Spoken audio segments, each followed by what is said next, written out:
Quand il descend, oui, tout s'arrête.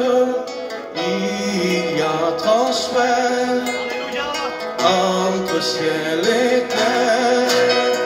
Quand il descend, l'atmosphère change.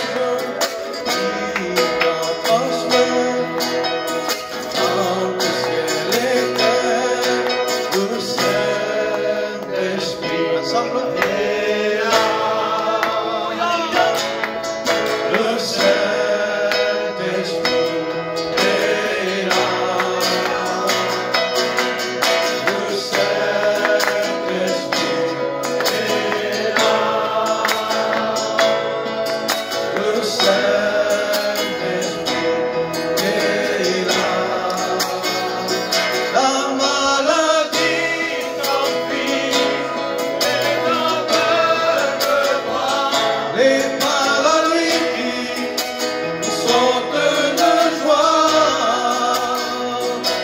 les sténies enfants, les sourds entendent, et par sa puissance,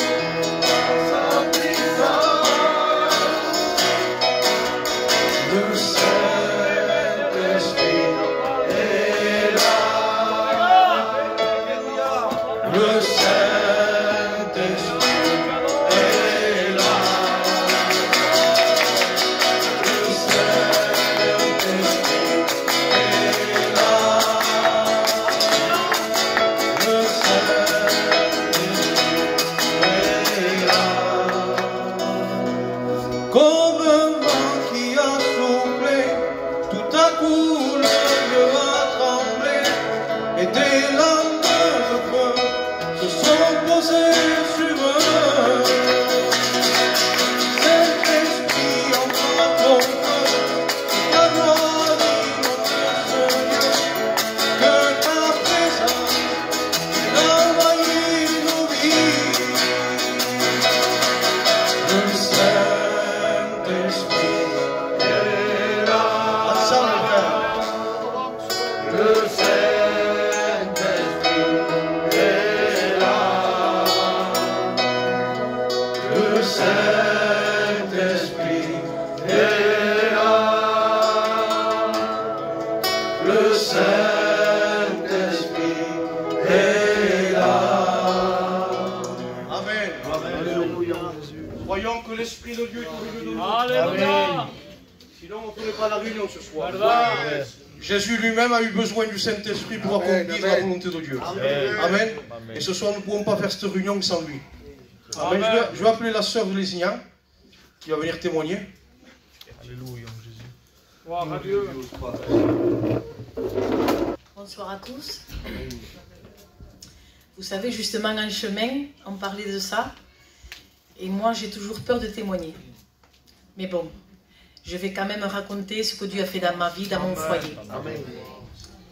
J'ai grandi dans une famille chrétienne. J'ai tout le temps été aux réunions. Et on m'a toujours appris l'importance de Dieu dans une vie. Toujours, jusqu'à l'âge de 14 ans comme ça. Après, je me suis mariée. Et je tombais dans une famille où ils n'étaient pas chrétiens. Et ils n'allaient pas à l'église. Au contraire, ils aimaient gagner l'argent facile. Et alors, je me suis mariée et avec mon foyer, tout allait bien. Je précise cela parce que des fois, tout va bien dans un foyer. Ce n'est pas tout le monde qui va mal. Moi, ça allait bien. Financièrement, ça allait bien. Avec mon mari, je m'entendais bien. J'avais des enfants en parfaite santé. Tout allait bien. Mais je remercie Dieu parce qu'à un moment dans ma vie, j'ai réalisé que si je restais comme ça, j'étais perdue. Et on a commencé à aller aux réunions parce qu'il y avait le petit à ma belle-sœur qui avait eu un petit accident. Et les pasteurs, ils avaient dit, on va vous faire des réunions dans les maisons. Et là, j'ai recommencé à entendre la parole de Dieu. J'ai retrouvé de nouveau les réunions. Et là, moi, je ne me suis pas fait attendre. Tout de suite, je me régalais, je chantais, j'adorais Dieu. Et j'ai voulu donner mon cœur à Dieu. Amen. Et on a continué comme ça pendant un temps, et sans être baptisé ni rien du tout. Moi, j'avais à cœur de prier avec les sœurs. Alors moi, quand il y avait la réunion le lundi, moi je suis allée. Et pourtant, je n'étais pas baptisée. Mais elles m'ont dit, rentre. Et j'y allais, je ne manquais pas une réunion. Je savais que le plus important, c'était la prière. Alors je plaçais mon foyer, je plaçais mes enfants, je plaçais tout. Je voulais appartenir à Jésus. Mais c'était compliqué parce que moi, oui, mais mon mari, c'était compliqué. Alors ma prière, c'était je voulais que mon foyer appartienne à Dieu. Et un jour, mon mari, justement, venait de faire une affaire, il gagnait beaucoup d'argent. Et il me dit, j'ai gagné tant d'argent, qu'est-ce que tu veux que je t'achète? Et je lui ai dit sincèrement, je veux rien du tout. Il m'a dit, mais qu'est-ce que tu veux? J'ai dit, je veux que tu donnes ton cœur à Dieu. Et il m'a dit, mais t'es folle. Il a été surpris. Et c'était compliqué parce que tout va bien, tu gagnes des sous, c'est compliqué. Mais moi, j'ai persévéré dans la prière. Parce que moi, je voulais que mon foyer appartienne à Dieu. J'ai persévéré. Et puis, Dieu agit dans ma vie. Mon foyer appartient à Dieu. Et je remercie Dieu pour ce qu'il a fait. Je ne regrette rien du tout. Parce qu'un foyer sans Dieu, c'est rien. D'imaginer que s'il arrive quelque chose, où va notre âme? De savoir qu'un foyer, s'il n'appartient pas à Dieu, on est entre les mains de qui? Et tout cela, moi j'ai mis mon foyer entre les mains de Dieu. J'ai assuré mon foyer entre les mains de Dieu. Et j'encourage les sœurs, à celles qui persévèrent pour le foyer, s'il y a un mari qui n'est pas converti, qu'elles persévèrent dans la prière parce que nous avons un Dieu qui entend. Amen. Béni soit Dieu. Amen. Merci pour les foyers touchés. Merci à Dieu parce qu'il ne fait point d'exception de personne. Heureusement qu'il est comme ça. Parce que beaucoup ne seraient pas là ce soir. Moi le premier. Mais parce qu'il nous a aimés. Parce qu'il a porté ses regards sur nous. Alors il y a un moyen pour chacune de nos vies. Amen. Pour toi qui n'as pas fait la paix encore avec Dieu. Amen. Il y a un moyen aussi pour toi ce soir de pouvoir t'approcher de lui. Amen. Amen. Amen. On va passer par le service de femme.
Et quelques heures après, je vais à ma chambre.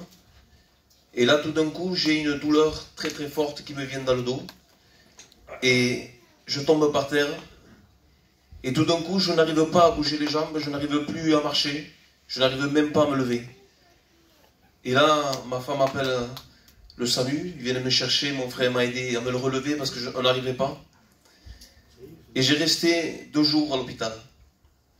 Et vous savez, j'ai resté 2 jours à l'hôpital. Et là, d'un coup, des pensées me viennent très fortes. Je souffrais vraiment. Je n'arrivais pas à me lever. J'étais couché. J'ai resté 2 mois couché. Je n'arrivais pas à me lever. Et vous savez, et là, l'ennemi me vient, il me parle de pensée, il me dit, maintenant tu ne te lèveras pas. Et toute la nuit, comme ça, il me disait des pensées comme ça. Tes enfants, eh bien alors, tu seras chez toi, allongé, eh bien, tu ne pourras plus partir dehors, tu ne pourras plus rien faire.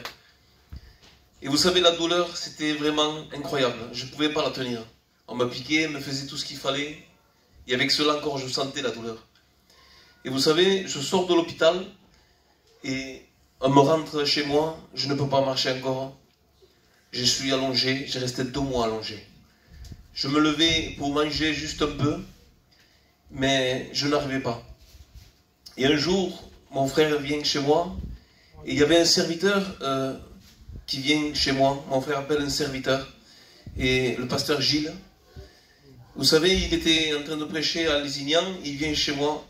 J'étais couché sur le canapé. Il vient, il commence à me parler. Et je commence à parler avec lui. Et là, tout d'un coup, il me dit, on va prier. Avec mes frères, tout ça, on commence à prier. Et on prie le Seigneur. Et là, quand il termine de prier, il me dit, mon frère, lève-toi.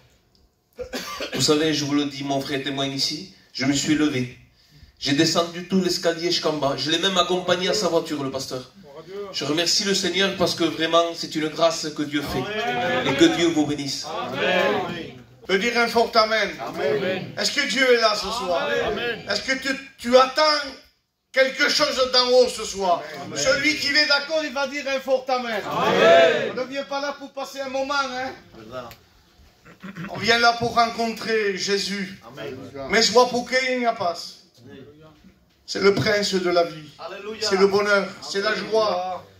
Et je vous le garantis ce soir. Si tu le cherches, tu vas le trouver. Est-ce que vous dites Amen? Amen. On ne vient pas là pour passer un moment, dites-moi. Hein, Plau, quedamos la casa. On vient là parce qu'il est là. Parce qu'il t'aime. Il a payé cette réunion pour toi. Hein? Tu peux te dire, mais moi j'étais pas né. Mais oui, il a payé. À cause qu'il a payé, il y a une église ce soir qu'on peut annoncer l'évangile. Est-ce que vous dites Amen? Amen. Alors, on va appeler les frères de Lézignan.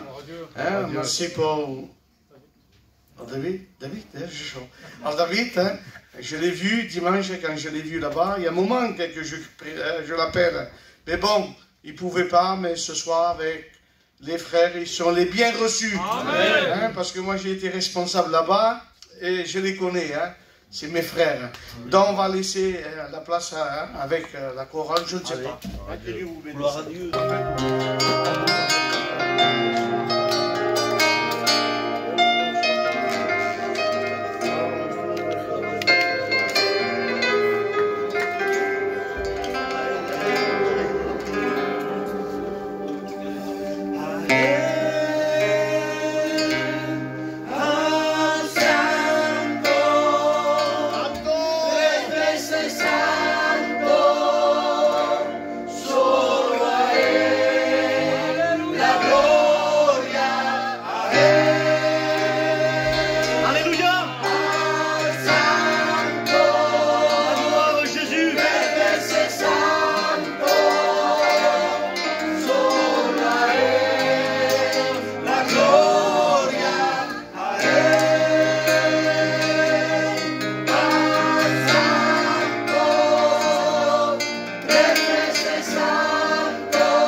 On les a, là. Que plaisir.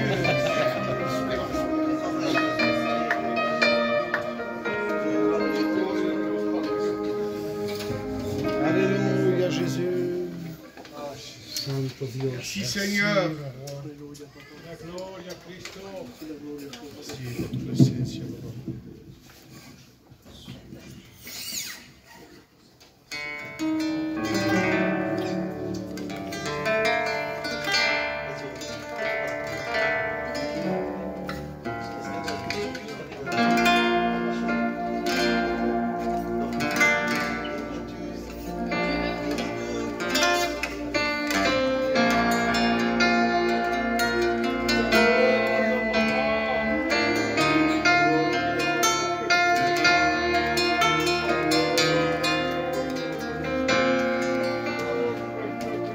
Dieu de gloire, je t'adore,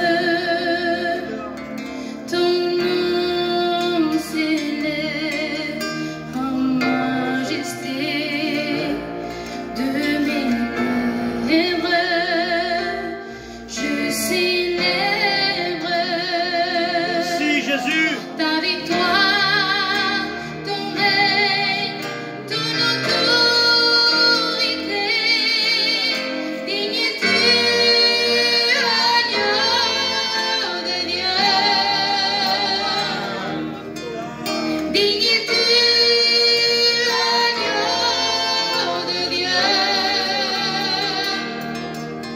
Tous les anges acclament la puissance de ton nom. Pour la gloire, Sauveur. Digne tu, agneau de Dieu. Digne tu, agneau de Dieu. L'univers entier proclame la beauté de ton saint nom.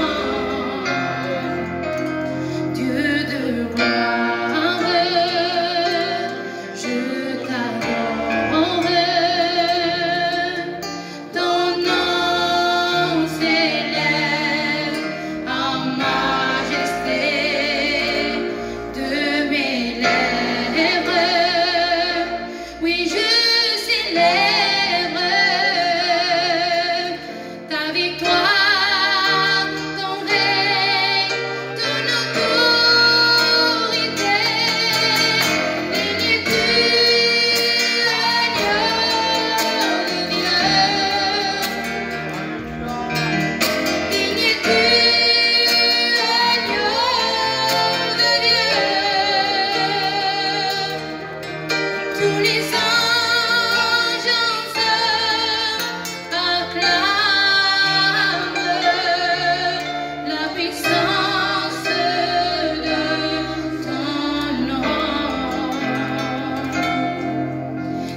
sabiendo que soy malo y conociendo vienes a buscarme a mí, sabiendo cómo soy pero vienes, ya no tienes sorprenderme, vienes a buscarme a mí, solo tus brazos son feliz.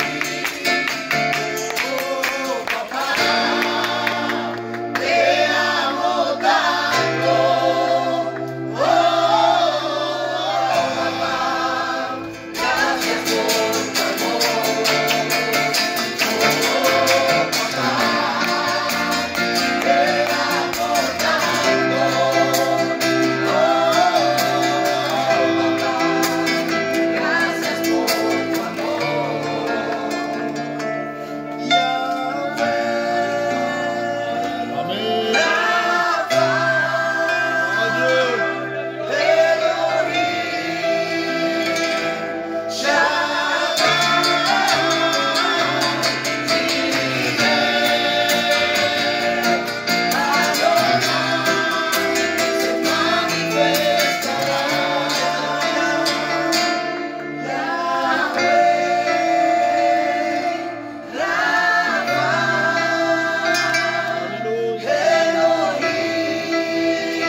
Je parle pas dans l'Espagne.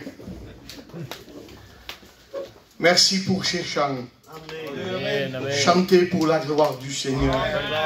J'étais en train de m'imaginer quelle grâce, quel honneur que tu nous fais, Seigneur. On ne mérite rien. Le meilleur cœur de l'homme est comparé comme un champ d'épines. Il nous fait grâce. Et des fois, nous, on n'apprécie pas ces moments. On écoute, on s'en va et voilà, on ne se rappelle pas. C'est des moments qui sont précieux pour ta vie. Est-ce que vous dites Amen? Amen. Je suis bien ce soir. Amen. Je ressens vraiment l'onction de Dieu. Il est là, il est là. Où? Mais il est là. Il cherche un cœur. Et ce soir, si tu ouvres la porte de ton cœur, il se fera un plaisir de venir.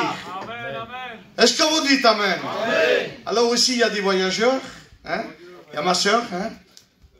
Il va venir, il va témoigner à la gloire du Seigneur. Hein? On lui laisse toute la place. Hein? Que Dieu la bénisse. Amen. Alléluia, Jésus. Bonsoir. Bon, moi chaque fois que je témoigne, je suis stressée. Mais bon, c'est pour Dieu qu'on fait ça.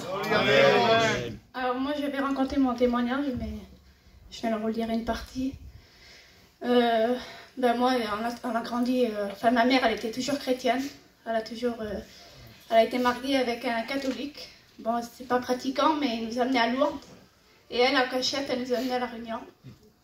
Elle a persévéré 30 ans comme ça, ma mère. Et nous, après, voilà, on savait que c'était les réunions, les catholiques, les trucs comme ça. On savait que c'était pas... On a trouvé la vérité dans les réunions. Et voilà, après, je me suis mariée, tout ça. Et moi aussi, tout allait bien avec mon foyer, tout ça. Et les choses de Dieu, j'avais tout délaissé, quoi. J'aimais les choses de Dieu, mais je faisais rien pour avancer. Et après, j'ai fait mon expérience. Ma tante m'avait appelée pour une réunion. Elle me dit, viens, il y a un serviteur, comme ça. Et par curiosité, j'y étais un petit peu. Mais je ne pensais pas que Dieu allait changer ma vie. Ce soir-là, ça a été ma réunion.